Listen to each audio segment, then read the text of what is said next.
Johanna Baxter for her maiden speech. Thank you, Madam Deputy Speaker, and may I congratulate you on taking your place. May I also congratulate all of the members of this House who have given such eloquent maiden speeches this afternoon, particularly my colleagues for North West Cambridgeshire, Milton Keynes Central and Montgomeryshire and Glyndŵr. Please accept my sincere condolences of the loss of your mother. Madam Deputy Speaker, I am grateful to have the opportunity to make my maiden speech, and it's an honour to stand here today as the new representative for Paisley and Renfrewshire South. I want to thank every person who put their faith in me at the election. The people of Paisley and Renfrewshire South have voted decisively for change, real change, a government in their service, and that is what we will deliver.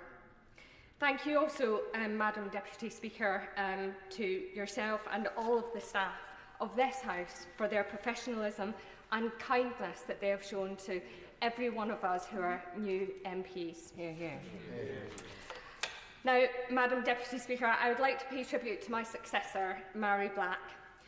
It cannot have been easy for Mary to enter this House as the youngest MP of her time, with the country's press hanging on her every word. I've followed her career with interest, and whilst we disagree profoundly on how we get there, I have no doubt at all that her desire has always been for a fairer and more equitable country. I wish her well in all her new endeavours, particularly her upcoming debut at the Edinburgh Fringe, though she may need to encourage her colleagues in the Scottish Government to settle their now annual pay dispute with the local government workforce if she's to avoid stepping over the city's rubbish to get there. I would like also to pay tribute to my honourable friend, Douglas Alexander.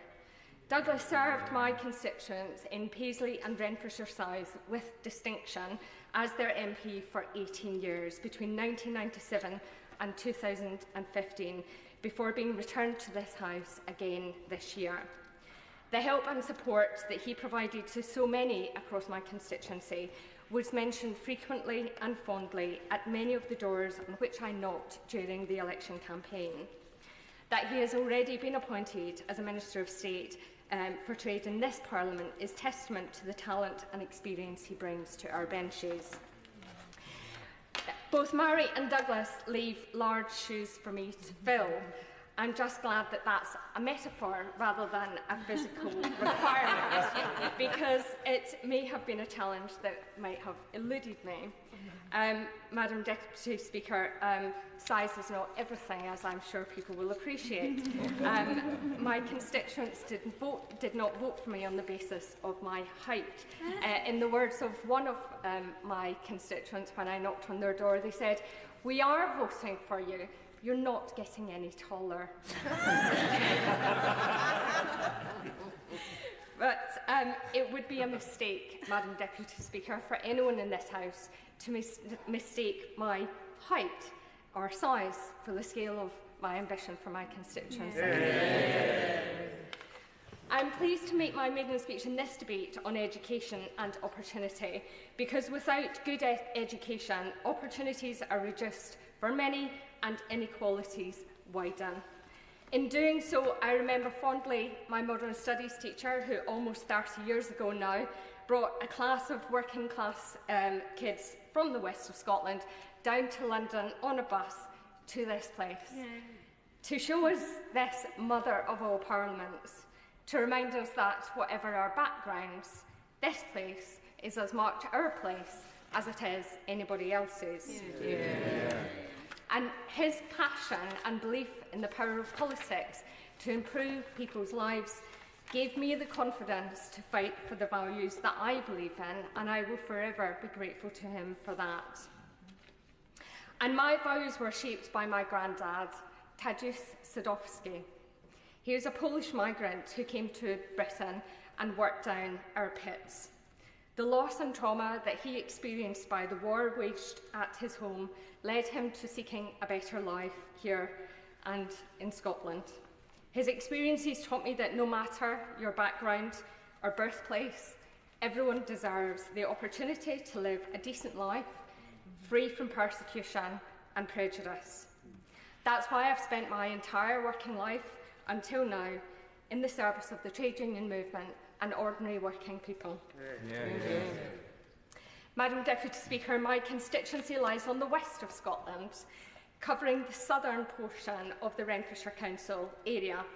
It includes much of Paisley, Scotland's largest town, the smaller towns of Johnson, Linwood, the beautiful villages of Kilbarchan, Elderslie, Lochwinnock, Howwood, Brookfield, amongst several other hamlets and farmland spreading across the rolling Renfrewshire hills. It has a proud and rich industrial history, the mills of Paisley, the carpet factory at Elderslie, and the establishment of the first machine tool foundry in the world. Whilst the industries people work in may have changed, many now work in our vital public services and at the nearby Glasgow Airport. It remains a place where people work hard and rightly expect to be treated fairly in return. A fair day's pay for a fair day's work shouldn't be much to ask. But wages have lagged behind costs in recent years. Too many people who are in work have had to claim benefits just to get by, and the number of those claiming unemployment benefits in my constituency is above the Scottish average. For too long, our communities have been failed and forgotten by two governments, but no more. I'm proud of the commitment set out by our new Labour government to improve people's lives, particularly the commitment to a new deal for working people. Because making work pay, ending insecure work, extending employment rights will make a huge difference not just to people's pockets, but to the quality of their lives. They will be the biggest transformation of workers' rights in generations, restoring dignity to work and preparing people for the changing world at work. Madam Deputy Speaker, my constituents have never been afraid for standing up for what they believe in, and neither have I. We are, after all, the birthplace of William Wallace. And it is our persistence in the pursuit of equality, opportunity and justice for all that binds us like the threads of the Paisley shawl. It was their spirit of persistence in the pursuit of equality that prompted the early uprising of the weavers seeking recompense for the small shot thread, an invisible thread without which the Paisley shawl would fall apart. An industrial dispute won by the workers, whose story lives long in our memory and continues to inspire us today. It was their persistence in the pursuit of opportunity that brings my constituents together to provide for others, as exemplified by the brilliant work of Thorn Athletic, the community bus service launched by Kilbarchan's own John McBarron, who stepped up and out of retirement to help his fellow residents by filling a hole in local transport provision.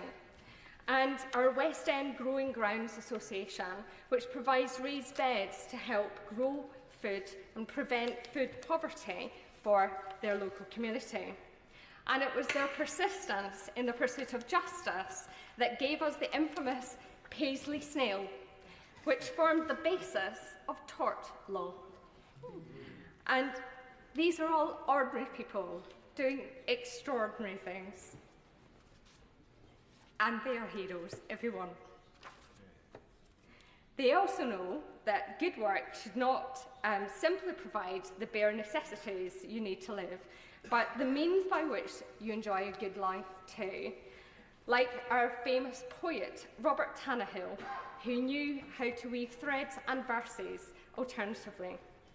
Our own St Mirren Football Club provides huge enjoyment to many across our constituency, and I hope that the entire House, including my honourable friend from Inverclyde and Renfrewshire West, because his constituency contains their arch rivals Greenock Morton, might send our best wishes to St Mirren as they head to Iceland tomorrow to face Valor FC in the UEFA Conference League second qualifying round, their first European tie since 1987. And I know the value of people being able to spend time appreciating the beauty of our natural world. Our beautiful Glenaford Braes with their Highland cows, the Clyde Muirshield Regional Park, and the tranquillity of our Lochwinnoch RSPB Nature Reserve, one of the few wetlands left in the west of Scotland where you can watch the whipper swans, widgeon, goldeneye, and if you're very lucky, the elaborate displays of the great crested grebes. And Madam Deputy Speaker, it would be remiss of me if I did not also mention the enrichment provided to all our lives by the pets of Paisley and Renfrewshire South, many of whom I had the pleasure of meeting on the doorstep during the campaign. Now, let me conclude with this message to the voters of Paisley and Renfrewshire South. I will fight for you every day with every fibre of my being. I will work with everybody in this House who has a genuine desire to improve the lives of the most vulnerable people in our communities. Because one person living in poverty is one person too many. And we must work together to do everything in our power to combat that. As JFK once said, let's never negotiate out of fear, but let's never fear to negotiate. That's a motto I held true to during my time as a trade union negotiator. And we must ensure we do everything we can to lift people out of poverty, to provide good jobs with decent terms and conditions that allow people to thrive, not just survive. Because people need bread, but they need roses too. Thank you.